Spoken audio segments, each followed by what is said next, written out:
My name is Walter Hayes, and there's something I've carried in my heart for more years than I can count. Most people think the hardest part of a prospector's life is the cold, or hunger, or spending weeks in the wilderness with nothing but your tools, your thoughts, and the sound of the river. But they're wrong. The hardest part is loss, especially when the river takes someone you love. I was 27 years old when it happened. Back then I was still new to the mountains, new to the rivers, new to the dream of finding gold. I had already left the city behind, but I still had the restlessness of a young man inside me.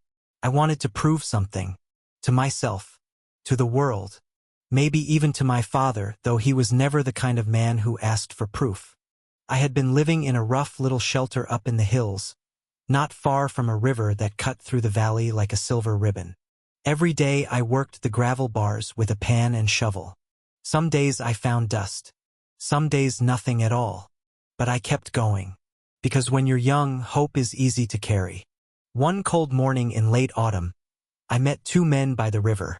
I still remember them as clearly as if they were standing in front of me now. The first was named Elias. He was older than me by maybe 15 years. Tall, lean, with a weathered face and dark eyes that always seemed to be thinking about something far away. He didn't speak much, but when he did, every word had weight. The second man was younger. His name was Tommy. Tommy had a quick smile and the kind of energy that made you think nothing bad could ever happen to him. He laughed easily, talked too much, and somehow made the cold wilderness feel less lonely. The three of us started talking that morning while working different parts of the same bend in the river. They had been prospecting farther north and had come down after hearing there was color in this valley. At first it was just conversation. Where are you from? How long have you been out here? Find anything worth talking about. That sort of thing. But something about those two men felt familiar. Maybe it was because all three of us had come to the mountains looking for more than gold. Some men come out here for money. Some come to run away. Some come because they don't know where else they belong. I think we were all carrying a little of each. By the end of that week, we were working together. It made sense. Three men could cover more ground. Share tools. Share firewood. Watch each other's backs. And in the wilderness, that matters more than pride. Those first few weeks with them were some of the best days of my young life. We rose before sunrise, made coffee over a small fire, walked to the river with our pans and shovels over our shoulders. The mornings were bitter cold, and the water bit into your bones if you stood in it too long. But there was laughter too. Tommy always found a reason to laugh. If Elias slipped on a rock, Tommy laughed. If I dropped my pan, Tommy laughed. If we worked 6 hours and found almost nothing, Tommy still found a way to grin and say tomorrow would be better. At night, we sat by the fire and talked. Or sometimes Elias would talk and Tommy would interrupt him until we all laughed. We spoke about families we barely saw, old jobs we didn't miss, dreams we weren't sure would ever happen. Tommy once said that if he ever found a big enough nugget, he'd buy land somewhere warm, build a house with a porch, and never hear another city noise again. Elias just stared into the fire and said, "A man should be careful what he wishes for. Sometimes quiet costs more than gold." I didn't understand what he meant back then. Not fully. Maybe I was too young. Or maybe some lessons can only be understood after pain. A few days later, the weather changed. Old prospectors can feel a storm before it comes. There's something in the air. A heaviness. Pressure. Even the trees seemed to know. Elias noticed it first.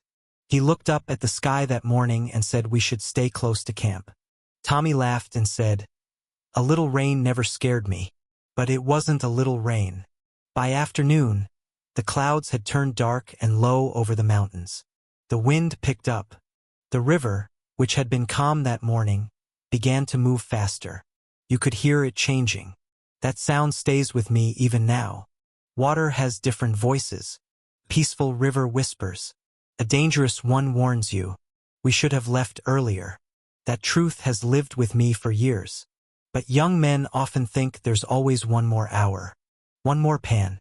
One more chance.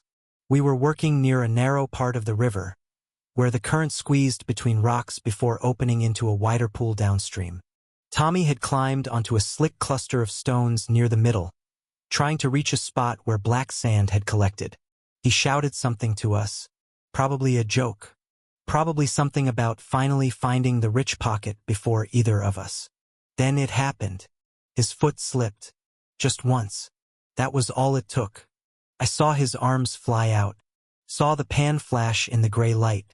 Then the river took him. At first, it happened too fast for my mind to understand. 1 second he was standing there.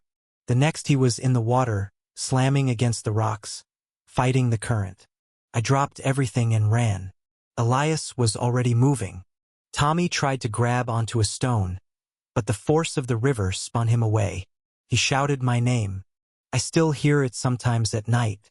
I jumped into the edge of the current without thinking. The cold hit like a knife.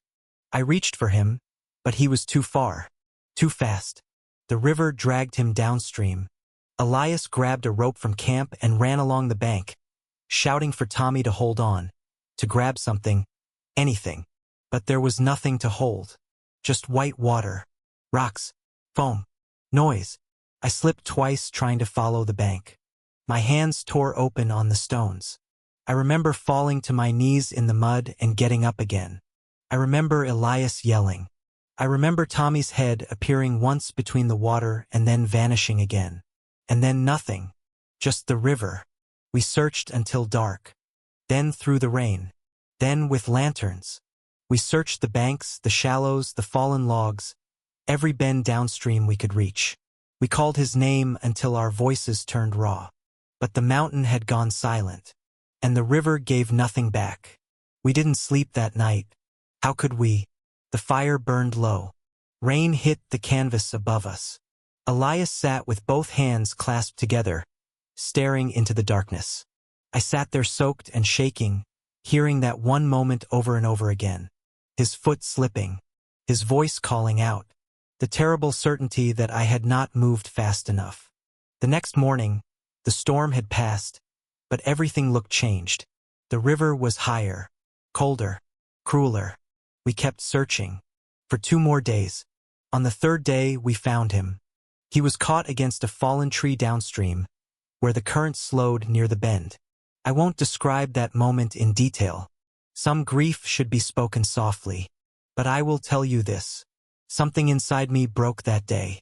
Tommy had been so alive, so full of noise and light and plans. And then the river made him still.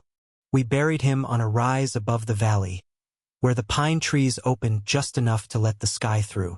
Elias carved his name into a piece of wood with his knife. No grand marker, no preacher, no music. Just 2 men, a shovel, and the sound of wind in the trees. Before we left, Elias took off his hat and stood there for a long time. Then he said, "The mountains don't belong to us. We only borrow time from them." I never forgot those words. After we buried Tommy, the valley felt different. The fire felt smaller. The silence heavier. Even the gold lost its shine. I couldn't stand by the river without seeing that moment again. For days I barely ate, barely spoke. Every sound in the water made my chest tighten. Every night I lay awake thinking of what I could have done differently. Maybe if I had told him to move. Maybe if I had reached faster. Maybe if we had packed up earlier. Guilt is a strange thing. Keeps rewriting the past, trying to build a version where the ending changes. But life doesn't work that way. One evening, after nearly a week of silence, Elias sat beside me and handed me a tin cup of coffee. We said nothing for a while. Then he told me something I didn't want to hear. He said, "If you stay in these mountains long enough, you'll lose something. Maybe a friend. Maybe yourself. The trick is not letting the loss turn your heart to stone." At the time, I didn't know how to answer him, because my heart already felt heavier than stone. A few days later, Elias left. He said he was heading farther west before winter came in too hard. Before he left, he put a hand on my shoulder and said, "Live long enough to remember him kindly, not just painfully." Then he was gone, and I was alone, completely alone. Those were the hardest weeks of my life. The temperature dropped. Food ran low. The valley got quieter with every passing day. I kept thinking maybe I should leave too. Maybe go back to town. Maybe admit that the wilderness had beaten me. But I couldn't. Not yet. Part of me felt that leaving would mean losing Tommy twice. Once to the river, and once to memory. Then, one freezing evening near dusk, I heard something outside my shelter. A small sound. Soft scratching near the door. I grabbed my lantern and stepped outside. There, shivering in the cold, was a dog. A young golden-colored dog, thin and wet, ribs showing, eyes tired but gentle. I don't know where he came from. Maybe he belonged to a hunter. Maybe someone abandoned him. Maybe he wandered farther than he meant to. But in that moment he looked as lost as I felt. I crouched down and held out my hand. He didn't bark. Didn't run. He just stepped forward slowly and leaned against me like he had already made his choice. I brought him inside. Fed him the last bit of meat I had. Wrapped him in an old blanket.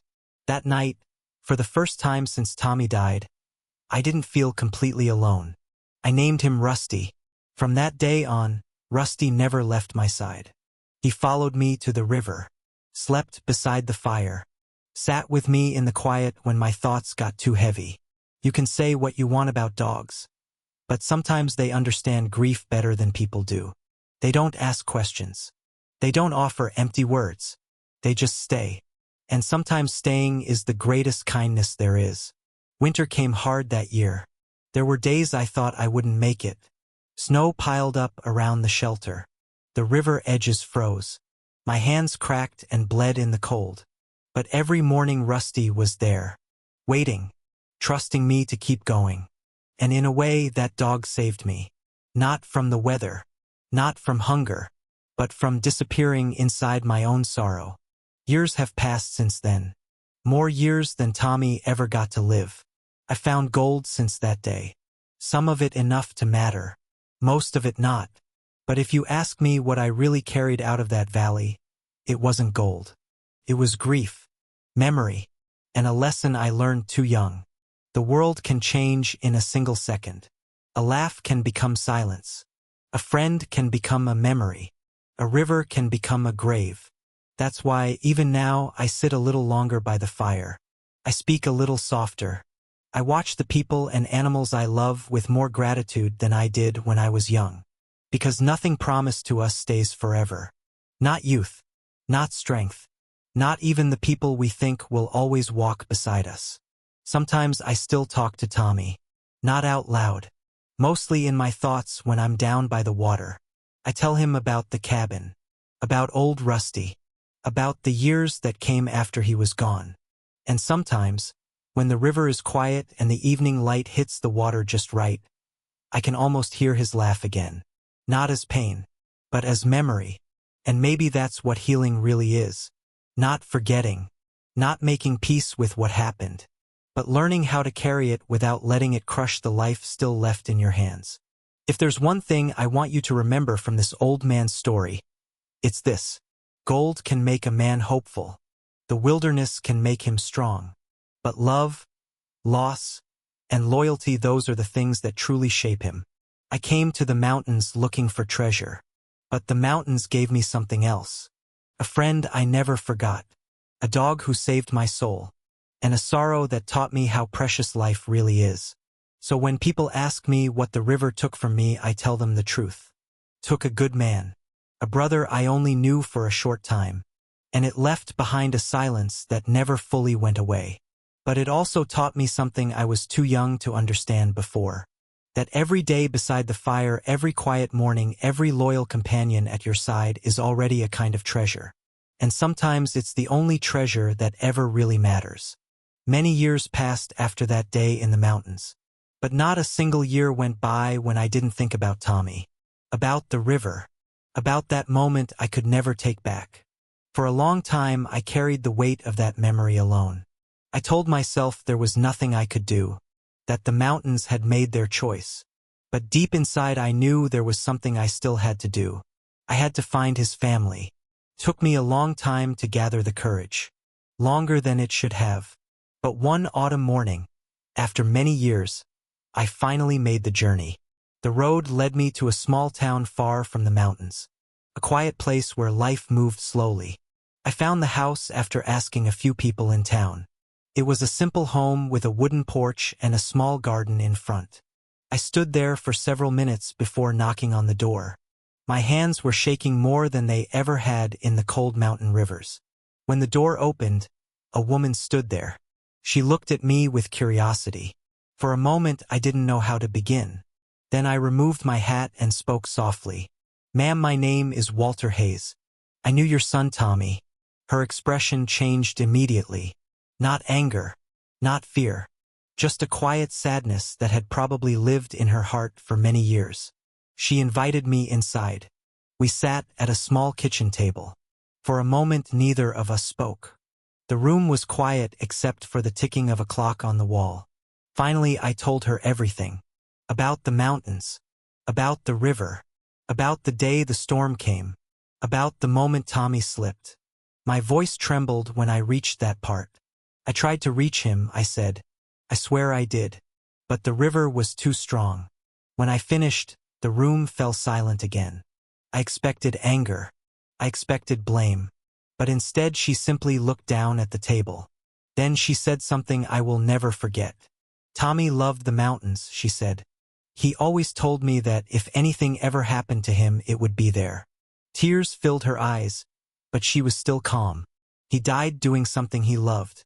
I felt something loosen in my chest that had been tight for decades. But I still wasn't finished. I reached into my bag and placed a small leather pouch on the table. Inside it were several pieces of gold I had found over the years. Not enough to make anyone rich, but enough to mean something. "This belongs to your family," I said. "He helped me survive those mountains. Without him, I might never have stayed out there long enough to find any of it." She gently pushed the pouch back toward me. Then she smiled softly. "You keep it," she said. "If you knew my son, then you already gave him something priceless." I didn't fully understand what she meant until she said the next words. "You remembered him." We sat there a while longer, sharing stories about Tommy. The way he laughed. The way he talked too much. The way he never seemed afraid of anything. When I finally stood up to leave, she walked me to the door. Before I stepped outside, she said one more thing. "Thank you for coming all this way to tell me. You gave me peace." I stepped back onto the quiet street and looked up at the sky. For the first time in many years, the memory of that river didn't feel quite as heavy. Sometimes the mountains take something from us. But sometimes, if we're brave enough to face the past, they give us a little peace in return.